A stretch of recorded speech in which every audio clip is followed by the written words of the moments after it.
নমস্কার বন্ধুরা, welcome to ST unique sports. বন্ধুরা, এই ভিডিওতে আমরা কথা বলবো বেশ কিছু ট্রান্সফার আপডেট নিয়ে। বেশ কিছু ফুটবল আপডেট রয়েছে। ইস্টবেঙ্গল কিন্তু একজন প্লেয়ারকে সিগনেচার কমপ্লিট করে ফেলেছে, তাকে নিয়ে কিন্তু পরিকল্পনা রয়েছে কার্লেস কোয়াদ্রাতের। কে সেই প্লেয়ার, তাকে কেন সিগনেচার করানো হয়েছে, সেই নিয়েও কথা বলবো আমরা এই ভিডিওতে। তাই ভিডিওটা শুরু থেকে শেষ পর্যন্ত দেখো। আর ভিডিও ভালো লাগলে সকলে একটা করে লাইক করে 500 লাইকের টার্গেট আমাদের পূর্ণ করে দিও।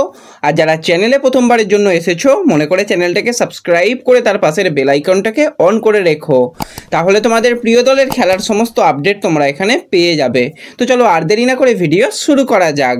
তো প্রথমেই যদি আমরা কথা বলি একটুখানি সিএফএল নিয়ে, তো তোমাদের যেরকমটা জানিয়েছিলাম 25শে জুন থেকেই কিন্তু শুরু হয়ে যাচ্ছে সিএফএল, এবং তার প্রস্তুতি কিন্তু শুরু করে দিতে চলেছে তিন বড় প্রধান ইস্টবেঙ্গল, মোহনবাগান, মোহামেডান সবাই কিন্তু প্রস্তুতি পর্ব শুরু করতে চলেছে।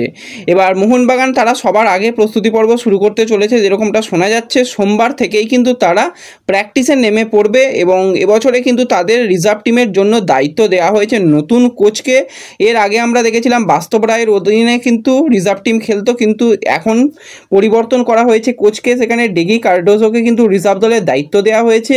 30 জন ফুটবলারকে সিলেক্ট করা হয়েছে, বেশ কিছু ভালো ভালো প্লেয়ারদের নিয়ে আসা হয়েছে, তাদের নিয়েই কিন্তু একটা ভালো শক্তিশালী দল গঠন করতে চাইছে মোহনবাগান সুপার জায়েন্ট।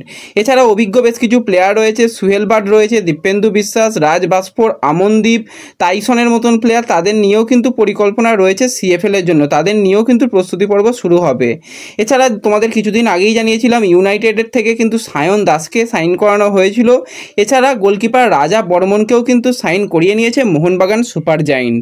মোহামেডানও কিন্তু কয়েকদিনের মধ্যেই প্রস্তুতি পর্ব শুরু করে দেবে। এছাড়া ইস্টবেঙ্গলের ক্ষেত্রে যেটা জানা যাচ্ছে, ইস্টবেঙ্গল মোটামুটি 15 অথবা 16 তারিখ থেকেই কিন্তু প্রস্তুতি পর্ব শুরু করে দেবে। বিনো জর্জ হেড কোচের দায়িত্বে থাকবে সিএফএল এর জন্য, এবং ইস্টবেঙ্গলও তো অনেকজন প্লেয়ারকে নতুন নতুন প্লেয়ারকে দলে নিয়েছে। বেশ কিছু আগের বছরের প্লেয়ার তো দলে রয়েছে, বেশ কিছু যুব প্লেয়ারকে নেওয়া হচ্ছে। তো সমস্ত মিলিয়ে মিশিয়েই কিন্তু একটা শক্তিশালী স্কোয়াড ইস্টবেঙ্গল তৈরি করতে চাইছে। আগেরবারে একটুর জন্য সিএফএল চ্যাম্পিয়ন হতে পারেনি ইস্টবেঙ্গল, এবছর কিন্তু চ্যাম্পিয়ন হওয়ার জন্যই কিন্তু একদম দুর্দান্ত দল এবং একটা সেট দলের উপরই ভরসা রাখতে চলেছে বিনো জর্জ। প্রস্তুতি পর্ব শুরু হয়ে গেলে কিন্তু তারপর আরও অনেক আপডেট বেরিয়ে আসবে, তোমাদের অবশ্যই জানিয়ে দেব। আর ম্যাচের শিডিউল লাইভ কোথায় কিভাবে দেখানো হবে কোনো রকম এখনও পর্যন্ত আপডেট নেই, যেহেতু এখনও বেশ কয়েকটা দিন দেরি রয়েছে। আশা করি খুব তাড়াতাড়ি শিডিউল বেরিয়ে আসবে এবং তোমাদের সেটা জানিয়ে দেব। তাই অবশ্যই কিন্তু চ্যানেলটাকে সাবস্ক্রাইব করে নিও, আর যারা ফেসবুক পেজ থেকে ভিডিও দেখছো ফেসবুক পেজটাকে ফলো করে নিও, তাহলে সমস্ত লেটেস্ট আপডেট পেয়ে যাবে।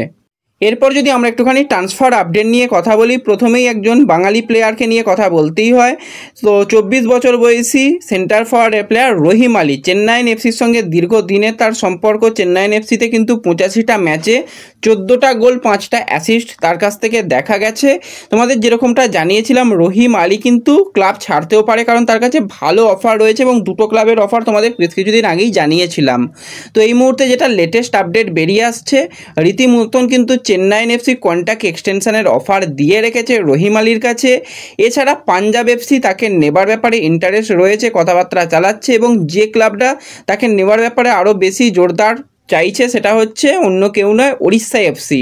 তো আমি তো অন্তত চাই রহিম আলী অবশ্যই একজন সেন্টার ফরওয়ার্ড, আর আমাদের এমনিও সেন্টার ফরওয়ার্ডের অভাব লক্ষ্য করা যাচ্ছে।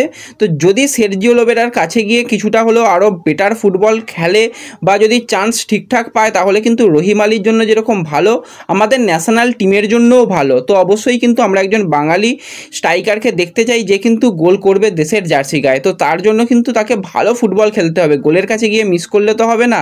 তো সেই জায়গায় যদি সের্জিও লোবেরার কাছে চলে যায় রহিম আলী, অবশ্যই গেম টাইম পাবে, কোনো রকম অসুবিধা নেই, এবং যদি ঠিকঠাকভাবে নিজের পারফরমেন্স করতে পারে তাহলে কিন্তু আরও ভালো হবে আমাদের জাতীয় দলের জন্য। তো দেখা যাক, পুরোপুরি বিষয়টা কিন্তু রহিম আলীর কাছে রয়েছে, সে কোথায় শেষ পর্যন্ত ডিল ডান করে।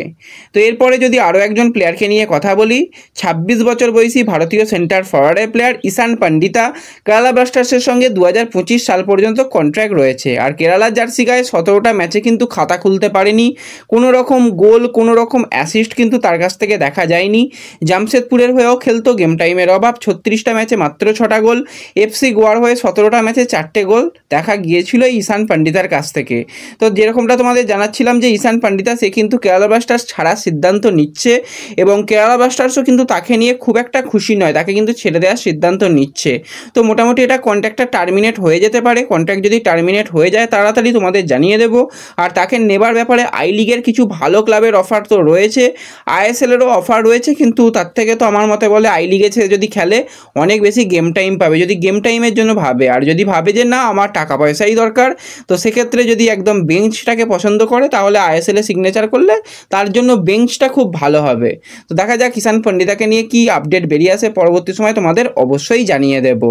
তো এরপর যদি আমরা একটুখানি ইস্টবেঙ্গলকে নিয়ে কথা বলি, তো ইস্টবেঙ্গলের যেটা আমি বারবারই বলছিলাম, রিজার্ভ টিমই বলো বা যুব দলই বলো বা সিনিয়র দলই বলো, ডিফেন্স কিন্তু শক্তিশালী করতে হবে। যদি ঠিকঠাক ডিফেন্স না করা যায় তাহলে কিন্তু সমস্যা হবে। তো সেই জায়গায় কিন্তু ডিফেন্সকে শক্তিশালী করার জন্য আরও একজন প্লেয়ারকে ইস্টবেঙ্গল সাইন করিয়ে নিয়েছে। তো বিশ্বজিৎ হেমব্রমকে কিন্তু ইস্টবেঙ্গল সাইন করিয়ে নিয়েছে। এর আগে কিন্তু তার সিএফএল খেলার অভিজ্ঞতা রয়েছে, সন্তোষ ট্রফি খেলেছে, ন্যাশনাল গেম খেলেছে, বয়স 23 বছর, উচ্চতাটাও খুব ভালো এবং বডি স্ট্রাকচার খুবই ভালো। এর আগে খেলা আমরা দেখেছি সিএফএলে কলকাতা কাস্টমসের হয়ে এবং দুর্দান্ত ফুটবল খেলেছিল এই বিশ্বজিৎ। তো তাকে কিন্তু ইস্টবেঙ্গল সিগনেচার করে ফেলেছে। এবার যদি বিশ্বজিতের পারফরমেন্স ভালো হয় তো তাহলে কিন্তু তাকে প্রমোট করার চিন্তাভাবনা রয়েছে ইস্টবেঙ্গলের, কারণ অতুল উনিকৃষ্ণান তাকে প্রমোট করা হয়েছিল কিন্তু তার পারফরমেন্স খুব একটা ভালো ছিল না।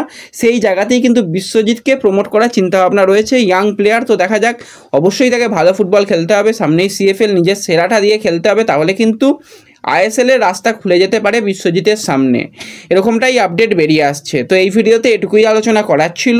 ভিডিও ভালো লাগলে ভিডিওতে লাইক করে দিও, চ্যানেলে প্রথমবার এলে চ্যানেলটাকে সাবস্ক্রাইব করে দিও, ফেসবুক পেজ থেকে ভিডিও দেখলে ফেসবুক পেজটাকে ফলো করে নিও এবং ভিডিও একটু সকলের সঙ্গে শেয়ার করে দিও। তো দেখা হচ্ছে পরবর্তী ভিডিওতে। ধন্যবাদ।